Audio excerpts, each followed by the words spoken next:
Sara, and I'm going to be reading a short story that I wrote. This put it all on hold for a second. It stopped the media, the flashing lights, the makeup artists, the dietitians, the script, and the gossip. The letter put all of that on hold, and, for the moment, Chloe Montgomery forgot the still damp nail polish on her fingers, and the vibrant makeup on her face, and the way her 6-inch heels pressed against her feet. And she remembered the girl she had been as she read her father's words. Chloe, somewhere in the back of your mind, I know you remember us. We tried to give you what you needed, tried to love you like you wanted us to. And your mom and I love you, or else we wouldn't have bought that plane ticket. But this, 3 years of silence, this isn't what we paid for. I know you'll realize someday that fame is an impossible place to live, and you want to move out. Home will always be waiting for you. Love, Dad. Her father's words faded into the background, and so did the girl she'd been 3 years ago in Ohio. This life, this celebrity, was who she was now. Fame was where she lived. She was never leaving. 5 years later. It got worse every single day. Chloe felt like she was losing ground, like she couldn't beat the battle to overcome fame and popularity.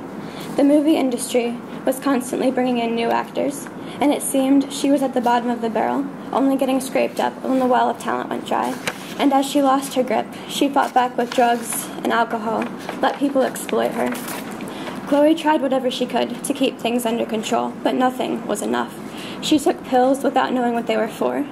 Life was getting harder, and she couldn't lose the fight now, not when she had come so far. Without fame, she would be worthless, wouldn't she?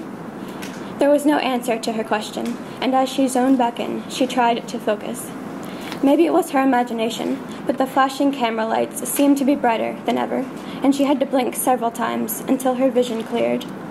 As she made her way up to the sidewalk and into her apartment building, she heard people yelling at her, asking her to sign their posters, begging her to just look at them. Chloe didn't even bother to stop.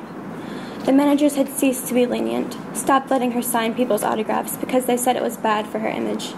Their voice had been strict. It makes you look like an amateur. You do what we want, how we want it, and where we want it, understand? Your Twitter, Instagram, Facebook, they are ours. Just like that contract you signed is ours.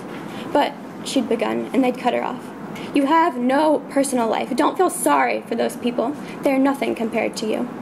The manager met her eyes as he continued. You belong to us.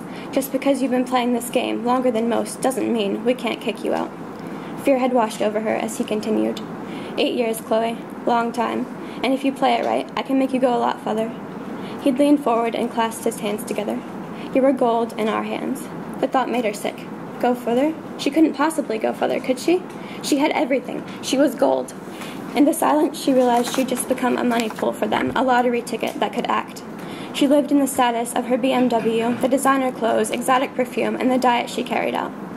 Chloe admitted to herself as she climbed into her king-size bed that she had basked in the gossip and the popularity that her managers had given her. She'd fallen for it. The logistics of fame were simple. It made up everything, yet somehow took everything. Fame was her address, her house. It paid for her life and branded everything she had. Pulling the covers up to her chin like she'd done when she lived at home, she tried to keep the world from creeping in around her. Chloe had never thought about it so intently before, the way her manager owned her. And in the quiet, her position suddenly disgusted her.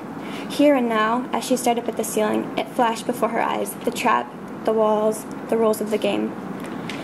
20 minutes ago, Chloe had been free, or that's what she thought, but now, everywhere she looked, the barriers and restrictions were evident. Fame was like a tattoo, red and new and exotic at first, but after a while it seemed old, backwashed, and foolish. The shine of recognition wore out to addictions and depression. The game of fame could not be won. She was sure of that. But Chloe knew she could outsmart it, if she tried hard enough. Remorse and regret pulled at her heart as she found the letter her father had written to her so long ago.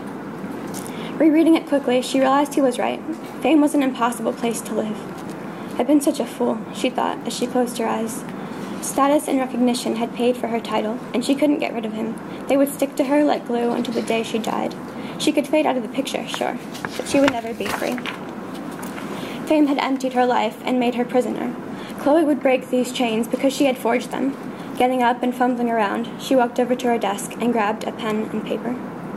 The pen shook in her hand as she began to write. Dad, you were right.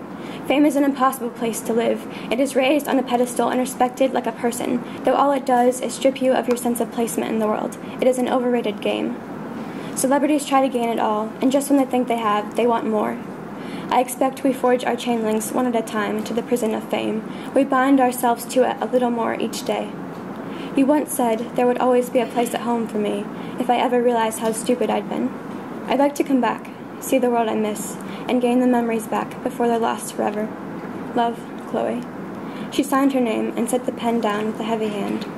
Fame was an ugly address, and this was the first step in escaping it. Thank you.